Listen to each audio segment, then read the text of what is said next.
die, Father, is nothing less. Ever since I was a child, I had a feeling that something is missing in me. I want to know why I am here. Can any of us know that? Become yourself. Then God and the devil don't matter. I want to learn. I want to understand. Be careful.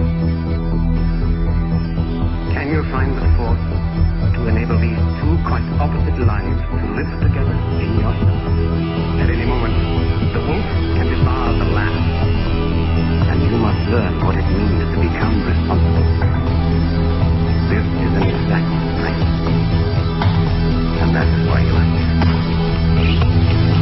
Before known history to the unknown future. This is Red Ice Radio. For the seeker.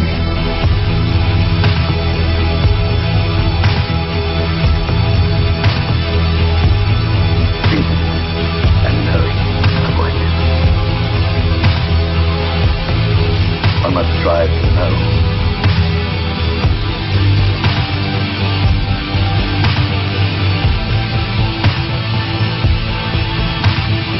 Welcome, ladies and gentlemen. I'm Henrik. Thank you for tuning in wherever you're listening from. We are available worldwide through our website, redicecreations.com, and we have much more for you right there on all the topics that we find interesting and important, so I hope you check it out.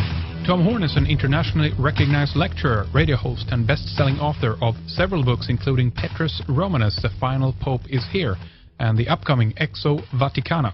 He is a well-known columnist who has been interviewed by U.S. congressmen and senators on his findings, as well as featured repeatedly in major media. Tom received the highest degree, honorary doctorate, bestowed in 2007 from legendary Professor Dr. I.D.E. Thomas for his research into ancient history.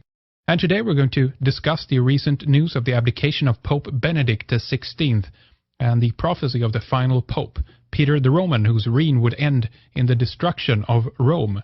The list of the popes from St. Malachi heralds the beginning of great apostasy, followed by great tribulation, setting the stage for the imminent unfolding of apocalyptic events. According to this prophecy, the next pope will be a false prophet who leads the world's religious communities into embracing a political leader known as Antichrist. We will also discuss the reformation of the Catholic Church and how whoever seats the throne of the papacy might take a more active part in both politics and the disclosure of extraterrestrial life, something Tom writes more about in the upcoming book, Exo Vaticana. All right, welcome back so soon, we should say, due to these very interesting developments, of course. Thank you for taking the time talking with us today, Tom. Hey, Henrik, always great to be with you on Red Ice Radio. Excellent. I know how many requests you've gotten about this, understandably, so we're very fortunate to have you with us. We really appreciate it. So tell us, first of all, Tom, what has happened and what you know so far regarding the resignation of the Pope, Tom? Well, of course, I think we knew, at least we speculated a lot, last year, 2005, when we released that book, Petrus Romanus, The Final Pope is Here, because... and by the way, I should say that I don't consider myself to be a prophet. A lot of people now are saying that I am. I really don't see that at all. All I think I am is an investigator, and maybe I'm pretty good at analytical deductions, because we saw evidence in 2012 that the Pope was about to resign, and that, of course, he is the next to the final one on the ancient prophecy of the popes, which is ascribed to St. Malachi, which we can talk about if you like to. And I came on your show last year, and we talked about that and how it was our feeling that the Pope was going to resign in 2012. And in fact, I might have said this on your show, we certainly said it in the book, that we speculated he was going to resign in March or April of 2012. Yeah. Now, we were led to believe that that didn't happen, and here just on Monday, this last week, so we're only talking, 5 days ago or something, 6 days ago, 7 days ago, whatever it is. I'm sorry, I've been doing so much radio, I don't know what day it is anymore. No worries, Tom. but basically a week ago, the Pope announced that he was going to abdicate his bishopry over Rome and his sitting upon the throne of Peter.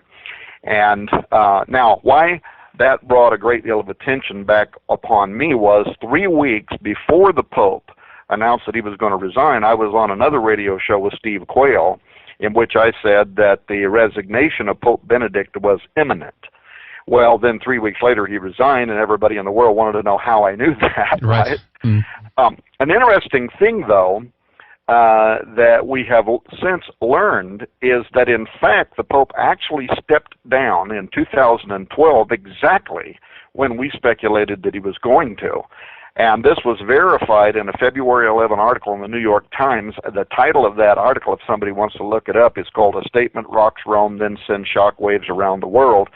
This was right on the heels of the Pope turning in his resignation. And if you read that article, you see where the editor of the Vatican-owned newspaper, the El Osservatore Romano, a man by the name of Giovanni Maria Vian, he confirmed that the Pope had actually handed in his resignation at the exact time that we predicted he would, March 2012. And the New York Times quotes the Vatican spokesman saying, quote, "The Pope's decision was taken months ago after his trip to Mexico and Cuba in March 2012, and it has been kept with a reserve that no one could violate." Well, boy, they really kept a lid on that, because even most of the cardinals were unaware that he had officially turned in his resignation. And maybe the bigger or deeper mystery is why he turned it in last year.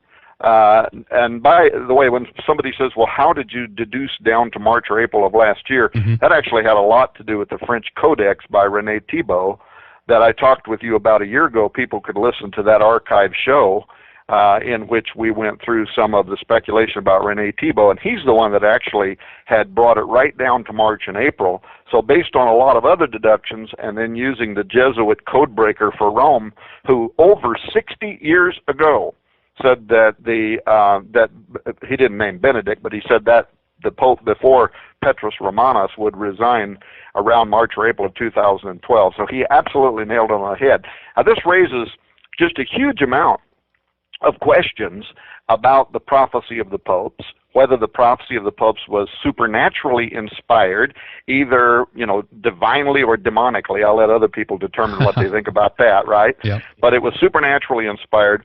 Or maybe the deeper question is, there are those inside the Vatican who hold this prophecy to some esteem, and the College of Cardinals have been using it like a roadmap to vote for, to elect popes who somehow can be seen as fulfilling that prophecy. And maybe there was some was there some pressure? Was there some Opus Dei manipulating going on behind the scenes in Rome that put pressure on Benedict to step down at that exact moment, because that's the way the prophecy had speculated it? It just raises a huge number, probably more questions than answers. Yeah, you're absolutely right. It's very interesting and very strange as well.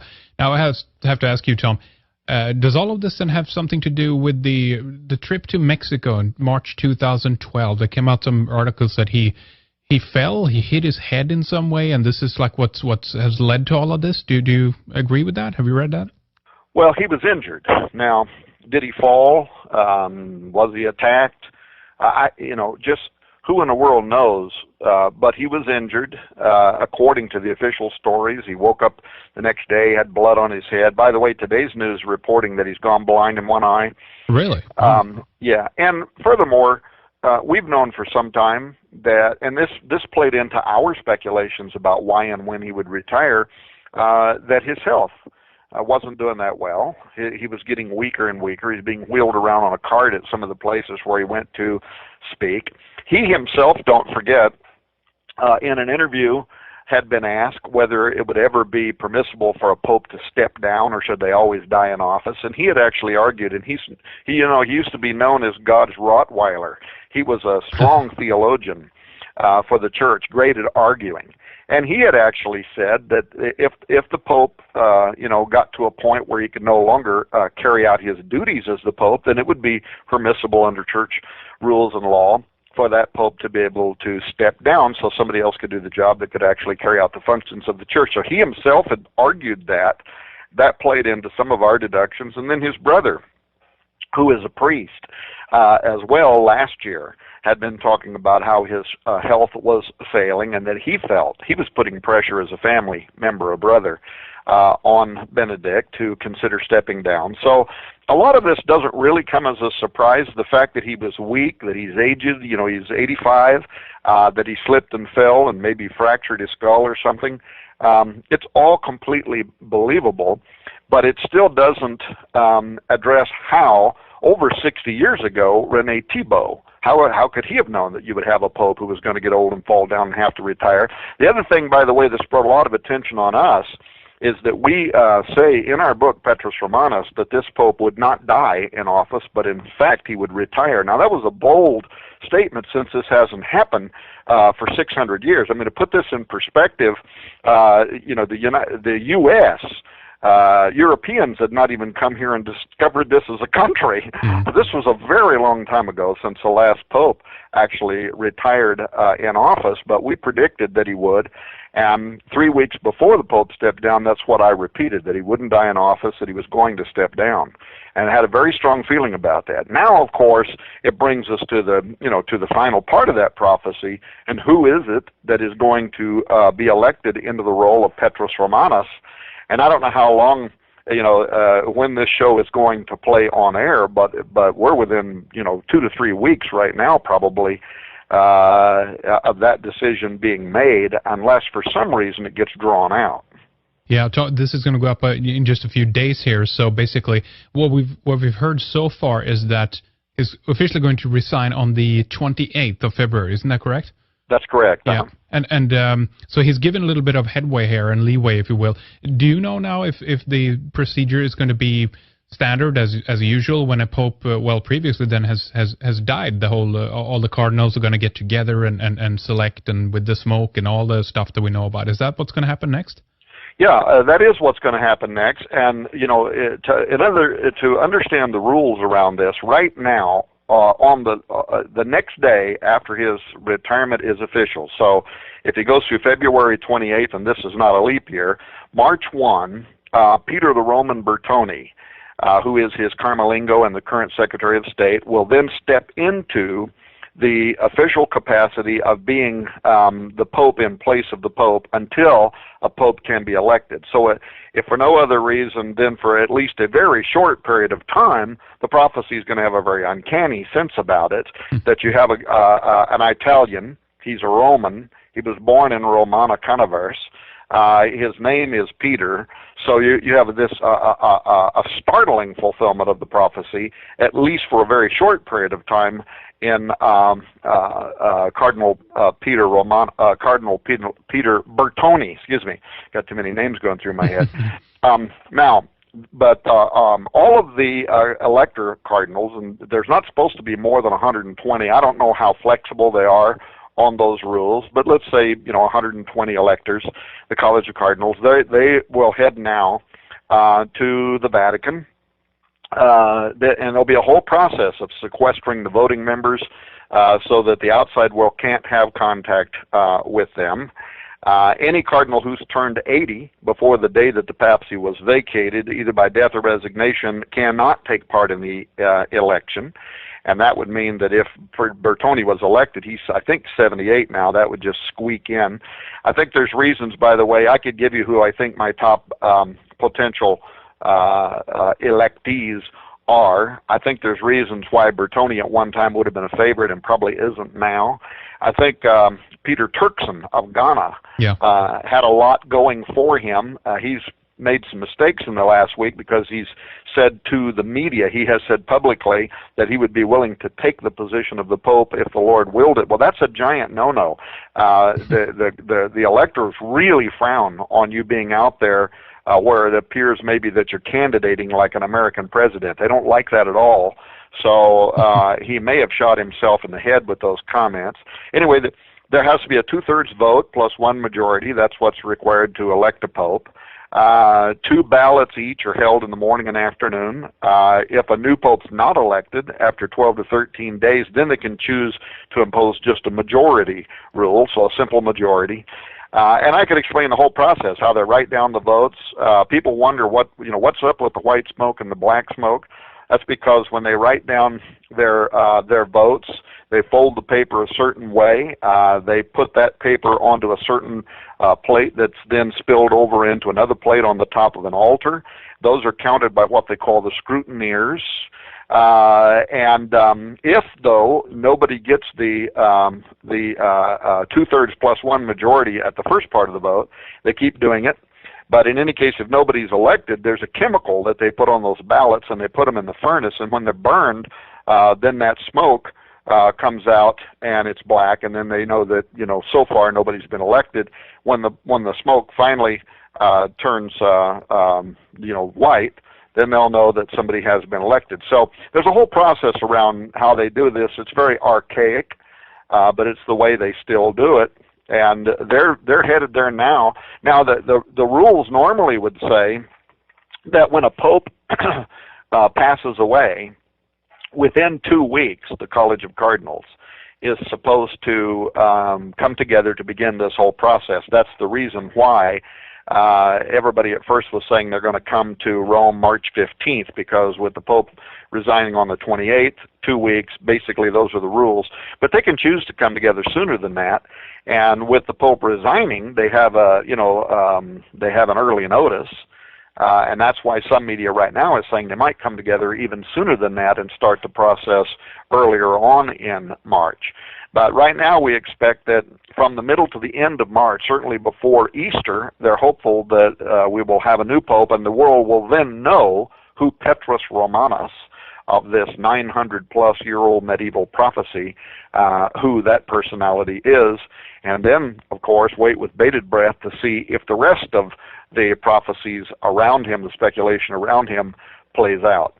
Now, I want to get into more of the prophecy here, of course, and if you have any new top electees, as you said. I remember we talked about Peter Turkson the last time, and Bertoni and all these as well. But before we go there, a few hours, I think, just after the Pope's resignation was announced, we had lightning striking the Vatican. I mean, come on. I'm not saying that this is not an act of God, but are they playing with harp here? This is like theatrics, Tom.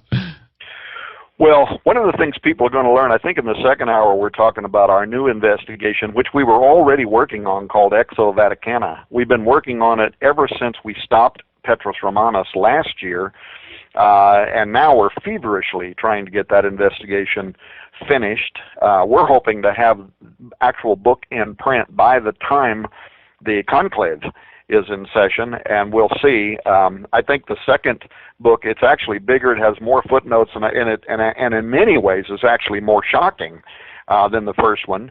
But as it heads to the typesetter, we don't know whether the last pope's going to turn out to be a person on our short list, but whoever he is, there's some intrigue surrounding how he might accommodate the newly celebrated astrotheology of Rome's top astronomers and theologians that we investigate in the second book. But part of this has to do with signs from the heavens. We devote entire sections in this book to pointing out how the Bible describes the false prophet. Some people believe that Petrus Romanus, some people believe that the very next prophet, or pope, is going to be the false prophet of biblical fame. And I'm not just talking about evangelicals. There are Catholics who believe this, and there are Catholic academics who have written about it for a long time. So we go into all that. But here's the point. The false prophet and the Antichrist in the Bible have allegiances and endowments that are not of this earth, including the fact that both of them can call fire down from out of the heavens, which of course is suspected to be the host location of those aliens. What the first thing that went through my mind when lightning struck February 11th, now we're just talking, what is, again, 1 week ago. This is very recent. Yeah. Struck St. Peter's Basilica twice, immediately following the resignation of Pope Benedict. This whole thing, the very first verse that went through my mind had to do with how they have power to call fire down from out of the heaven. Now, it was also 2 lightning bolts, which numerically corresponds very well with the false prophet and the Antichrist. How so? Well, 2. They both have the power to call fire down from out of heaven. And so you have two lightning bolts, one after the other. And there's, by the way, there is an ancient occultic, but also a biblical perspective around this. For instance, the scripture says, and the Lord speaks once, yea, twice.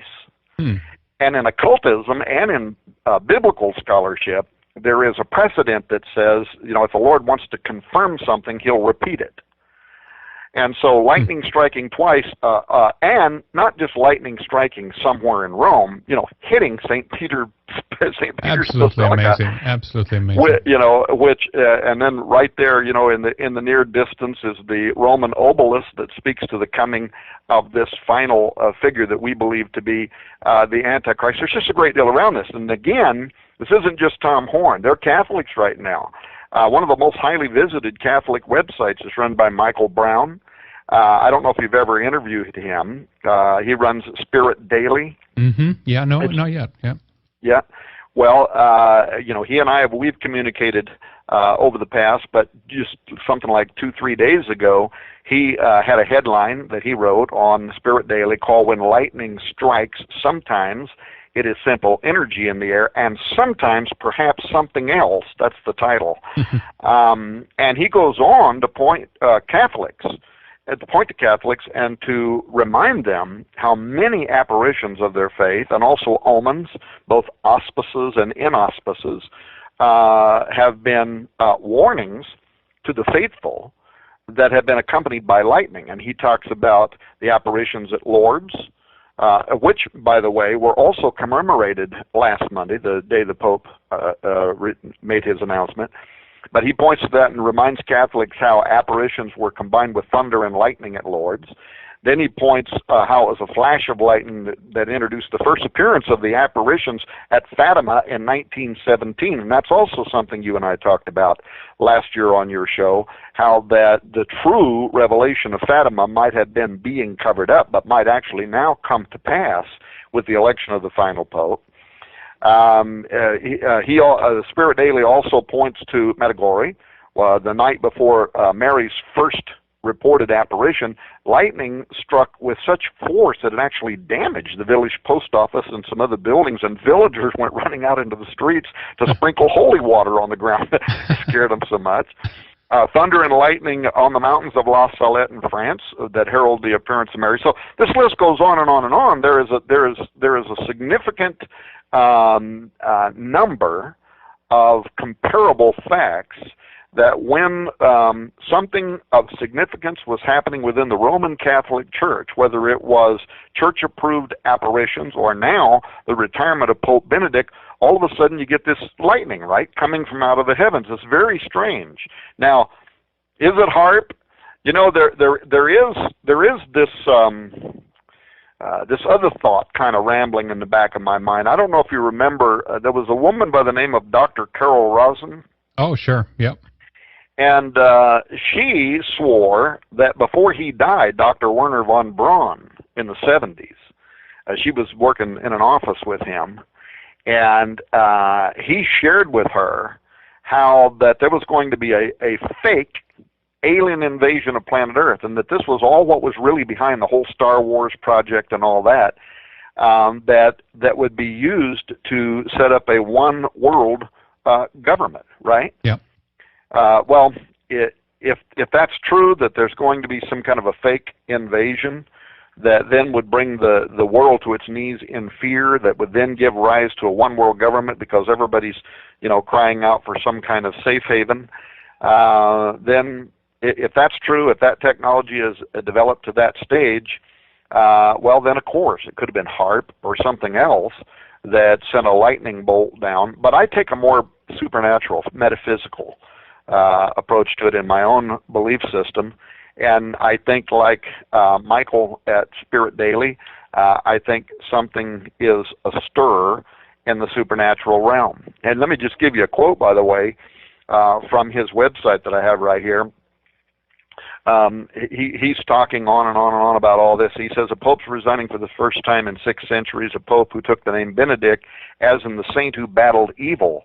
in a letter on the same day, February 11, 2013, naming a special envoy to a solemn celebration of the World Day of the Sick, Benedict included the term Mary, mediatrix of all graces. Now listen to what he says about this.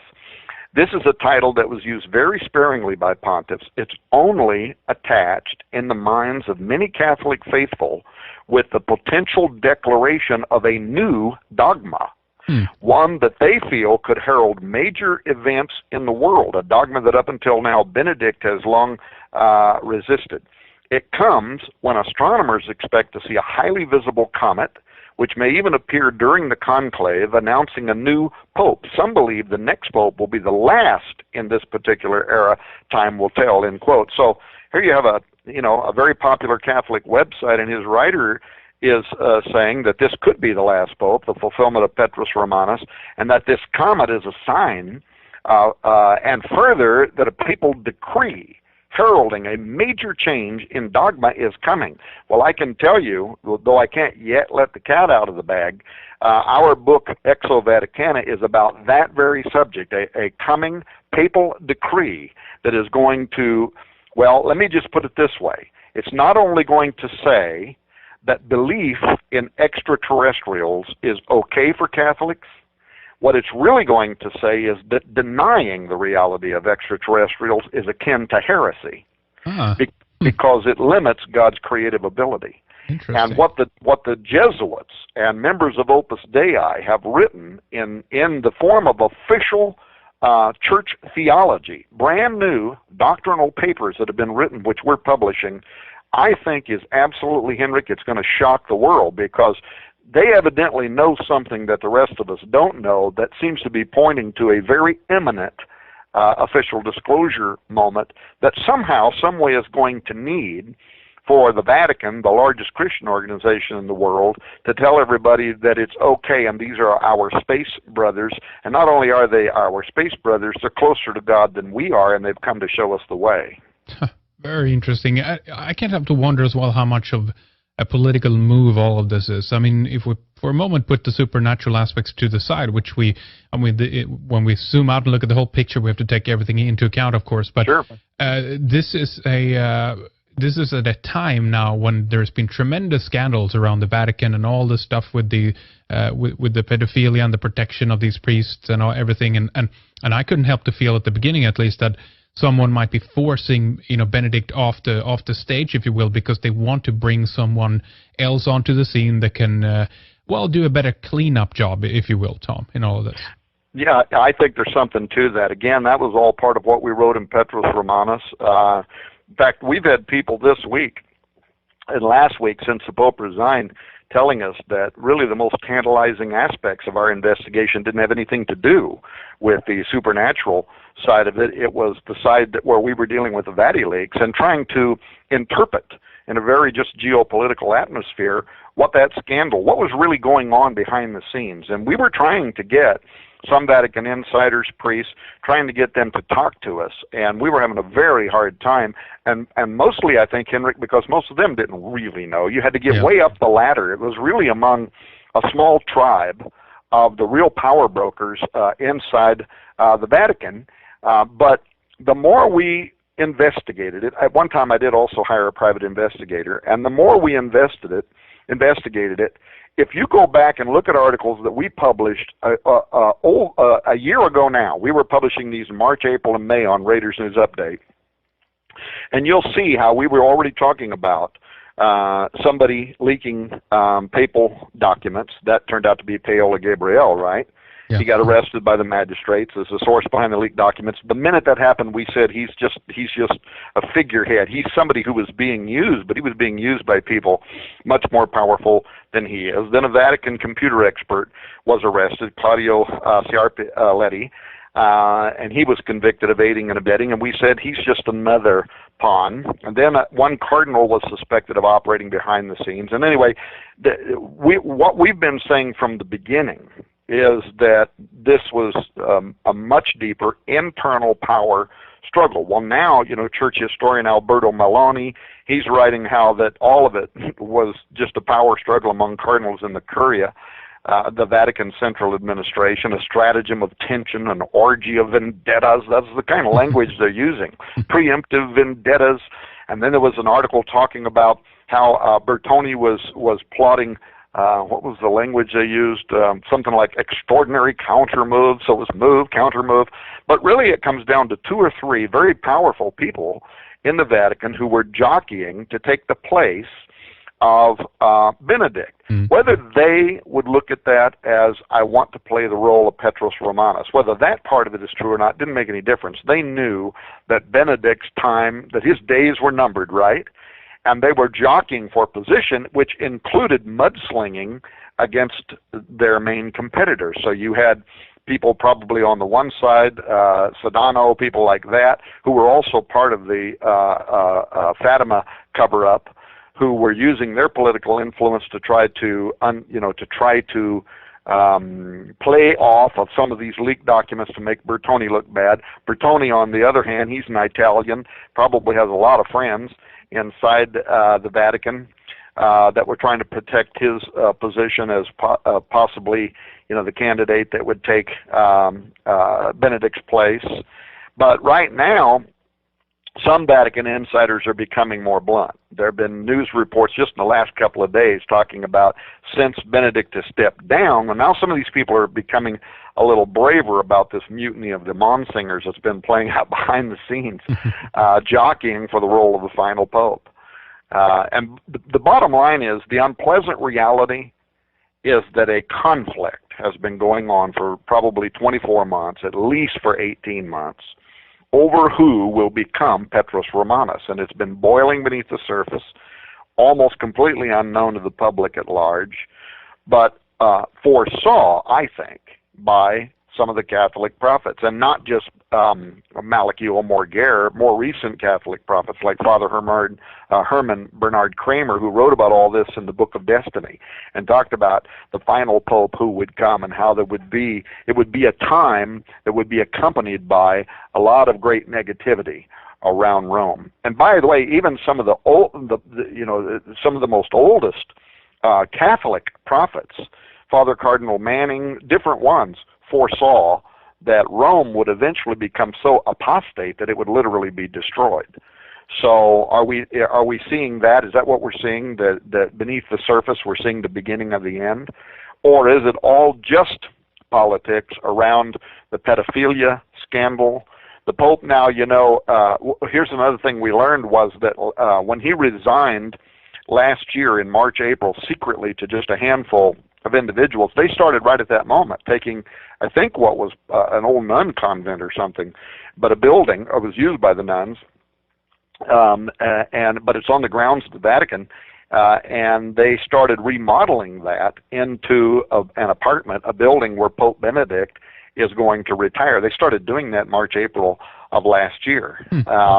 And were they at that time saying, in order to try to keep him from being prosecuted in an international court, which could then, as the Pope, represent Vatican, the Vatican at large, the Roman Catholic Church at large, which has just amazing levels of financial resources, to stop that, he could retire. We'll force him to retire, and we're going to give him a little place to live on the Vatican grounds, which we can say we're our own nation state, and nobody can come here and arrest him. Right. So, yeah. Is that what you was talking about? Yeah, well, definitely. That's very interesting. And you mentioned financial resources, because I want to try to get a little closer to this on a geopolitical level.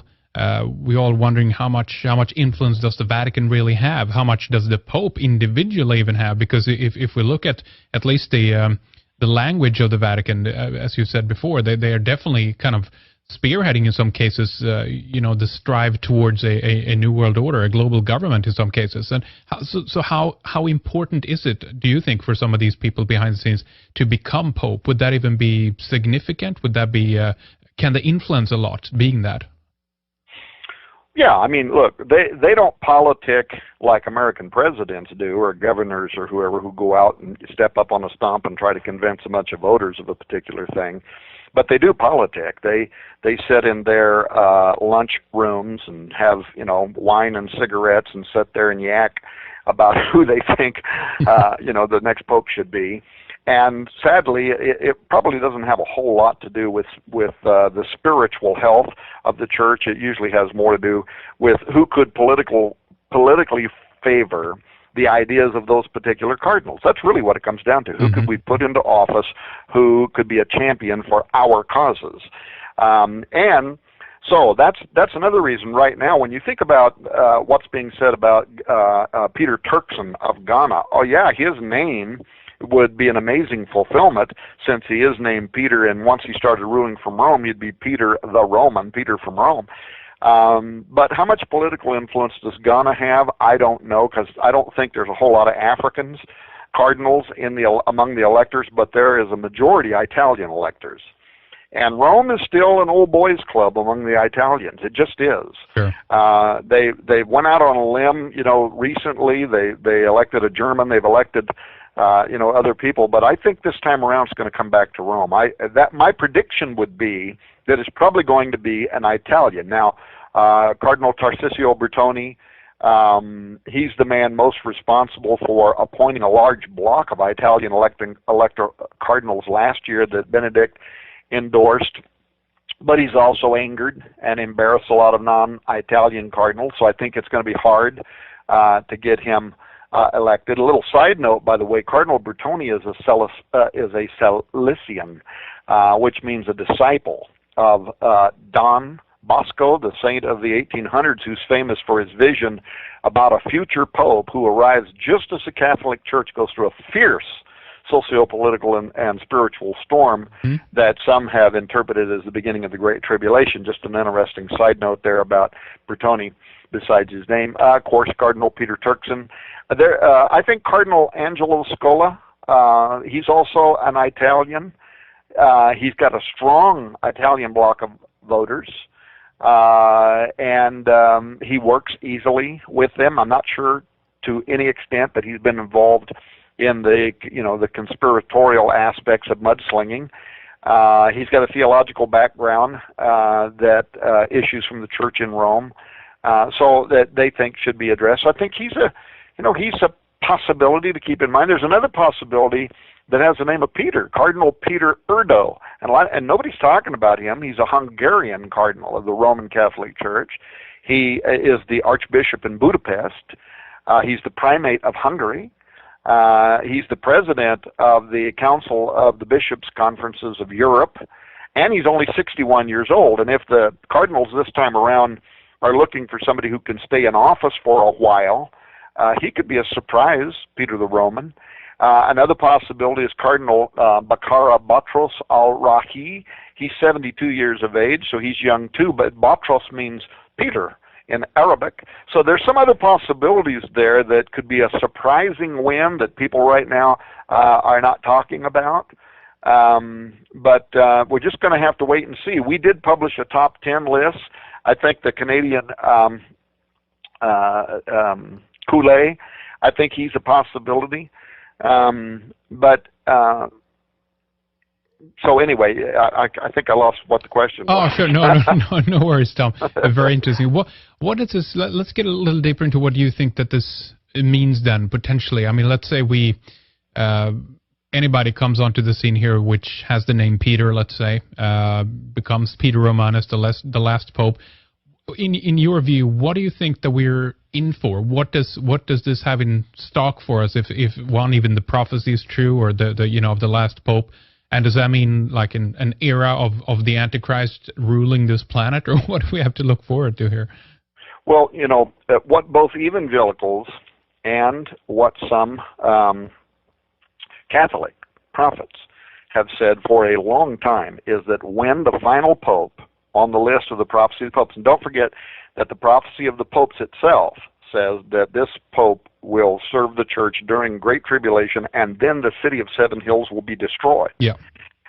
So it's talking about destruction. Well, this is a biblical theme that the city on Seven Hills is the harlot, false religious enterprise, that Babylon mystery religion that will be destroyed. The Zohar, I don't know if I ever talked with you about that. Oh, we have. I remember it. But relay it again for those who don't know.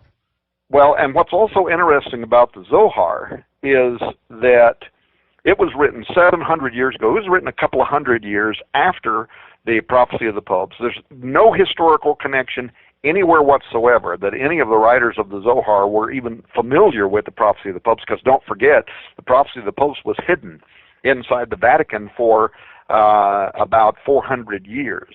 So it wasn't even public knowledge. But we have no evidence whatsoever to suggest that the Jewish writers of the Kabbalah would have been familiar with it. Now that makes this extraordinary because they also named the time frame 2012 to 2013. They named it. They wrote it down that this is when this was all going to happen and that Rome would be destroyed. And their language is almost identical to what is contained in the prophecy of the Pope. So now, for people listening that don't know what I mean, there is contemporaneous to the arrival of the false prophet, if that's who Petrus Romanus is. And I'm not saying that the next Pope will be the Antichrist or the false prophet. Sure, I'm saying that a lot of people believe that he will be, and they make that connection. And I'm saying he possibly could be, but I'm not saying he is. Got it? So in any case, but contemporaneous to the arrival of the false prophets and the Antichrist, there's this prophecy that's in the Jewish Kabbalah, the Zohar. That's the most important collection of Jewish mysticism. Was written in medieval Aramaic 700 years ago. But in that book, it has commentary on the Pentateuch, the first 5 books of the Bible, the Torah. But in addition to that, it has a section called the Ve'era section, and this includes a subsection called the Signs Heralding Mashiach, or the Coming of the Messiah. And what's fascinating about this is that they set the date for his appearance in the Zohar in 5773. And in the Jewish calendar, which is different than our Gregorian calendar, right? We say 2012, we mean January to December 2012. Their time frame is different. The Jewish calendar begins in the new moon of September in our calendar, 2012, but ends a year later in August of 2013. And here's what they said, 5773. So what is that? That's 5 months ago now? Yeah, about 5 months ago now. They set the appearance. Now here's what they say. And let me preface this by also saying that to Christians, they would actually be talking about the coming of the Antichrist, because the Orthodox Jews rejected Jesus as the Messiah. So they were still predicting his coming. But evangelicals and Catholics from the Bible would say they rejected Jesus, but the Bible says that another will come in his name, that there will be an Antichrist, a false Messiah who will appear, and for a period of time, who some dispensationalists talk about a 7-year period of great tribulation. For a period of time, the world is going to accept him as the Messiah. Now, okay, so let me read you what it says. Keep in mind, as I'm reading this, the prophecy in the Zohar, given by Jews hundreds of years, separate from the divination of the last pope. So you have the prophecy of the last popes talking about who potentially could be the false prophet, where the prophecy in the Zohar talking about coming of the Antichrist. But both of them talk about the reign of that period of time, ending in the destruction of Rome. Here's what the prophecy of the Pope says: the city of 7 hills will be destroyed, and the terrible and fearsome judge will judge his people. But when you look in the Zohar, here's what it says. In the year 5773, the kings of the world will assemble in the great city of Rome. Now let me stop here for just a second and insert this. The only time that we know that all of the representatives of the nations of the world, the kings of the earth, the only time they would send representatives to Rome from all over the world would be during a conclave. Yeah, exactly. I know of no other time where all of the most powerful nations on earth would be sending their ambassadors or representatives to the Vatican than during a conclave. So let me go back to the prophecy. The kings of the world will assemble in the great city of Rome, and the Holy One will shower on them fire and hail and meteoric stones until they are destroyed, with the exception of those who will not yet have arrived there, end quote. So first of all, a 700-year-old Jewish prophecy in the Zohar telling us that about the time the Messiah is going to appear, the nations of the world are going to gather in Rome, and the only ones of those representatives that aren't going to be destroyed when the city is destroyed are those who were en route to get there and hadn't yet arrived. So this sounds like it's right at the very beginning of a conclave. People are assembling, they haven't got there. Now, then it goes on to say, these will commence, not all the kings will be destroyed. These will commence anew to make war, but from that time the Messiah will begin to declare himself, and around him there will be gathered many nations and many hosts from the uttermost parts of the earth, end quote. So they're gathering in Rome.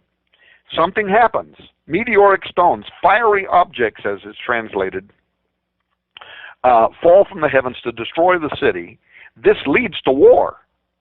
The nations that are surviving or they're reacting to something, this is what's caused some Catholic mystics to speculate that this is going to be a terrorist attack on the Vatican during conclave, because you got these fiery objects falling that then causes a response from powerful nations throughout the world, including probably the United States, responding to that terrorist attack upon Rome. But this is going to be the catalyst, according to this Jewish prophecy, that gives birth to the appearance of the Messiah, who we would call the Antichrist. So what's amazing is when you take this 900-year-old Catholic prophecy, this 700-year-old Jewish prophecy, and just combine it with evangelical and Christian eschatology, it's an amazing glove fit around some terrible event that then causes World War III, but which then also causes the formation of the most powerful nations of the world coming together under global government, which then could present this personality, the Antichrist and the false prophet, the leader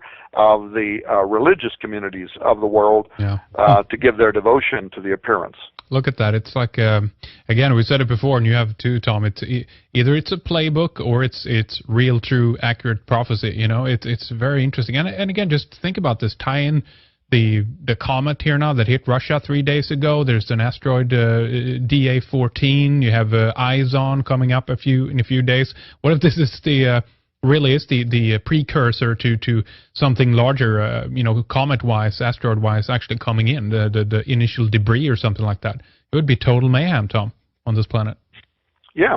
Back to part of the supernatural part of this, when we were investigating the prophecy of the popes, we learned that there was also a long line of other Roman Catholics who down through time saw Rome being destroyed after becoming an engine of the Antichrist.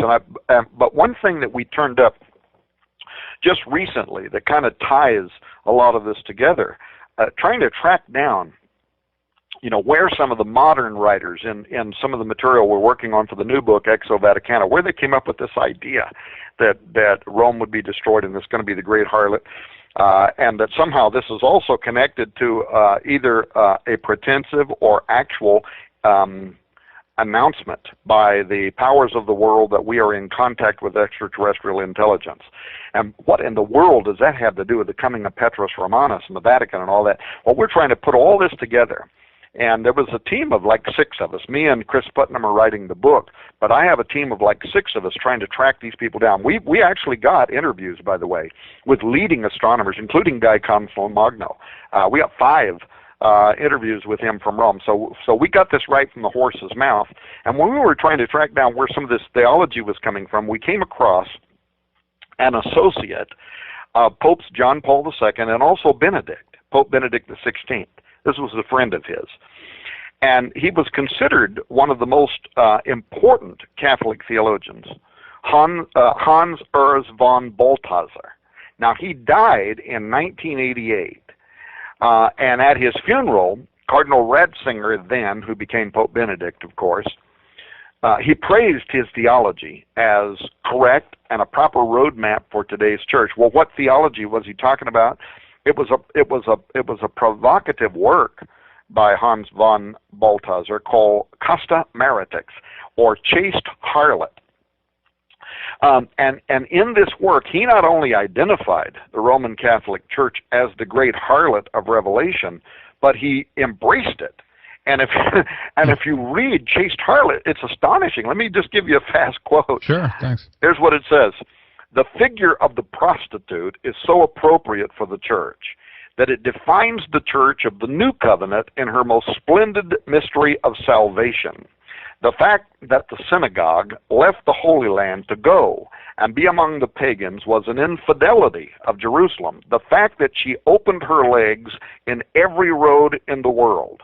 But this same movement, which brings her to all the people, is the mission of the church. She must unite and merge herself with every people, and this new apostolic form of union cannot be avoided, end quote. So he literally speaks in very brazen terms about how it is the responsibility of the church to spread its legs to every nation of the world.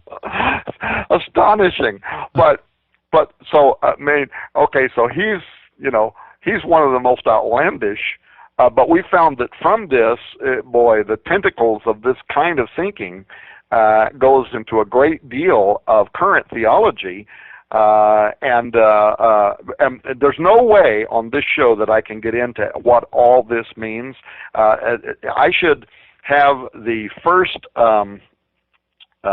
typeset today, tomorrow, anytime now, and if you'll send me your email, I'll send it to you so you can read this first typeset book. It's not going to be in print for probably a month. You are going to be astonished at what some of these theologians are now saying and the way that all of this theology is married to the fulfillment of the prophecy of the popes, but also the coming of a new Catholic edict. You know, the Pope can make a papal declaration. He can announce a new dogma that then becomes something that the followers have to speak. He can speak, what do they call it, vicarious filii Dei. He can speak as the voice of God for the church, and he's infallible when he speaks in that role. And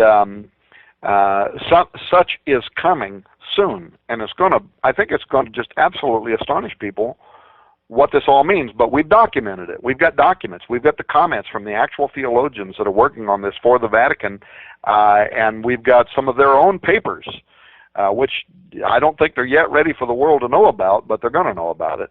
Wow, really interesting. We're going to take a short break here, Tom. We're going to return and talk more in the second segment. Of course, we want to give out websites, RaidersNewsUpdate.com. You can catch a lot of the stuff that Tom has been talking about so far there. But, of course, the book, Petrus Romanus, it's out. It's available right now. We're going to link that up. But tell us just briefly a little bit about Exo Vaticana. When do you expect it to have it out again, Tom?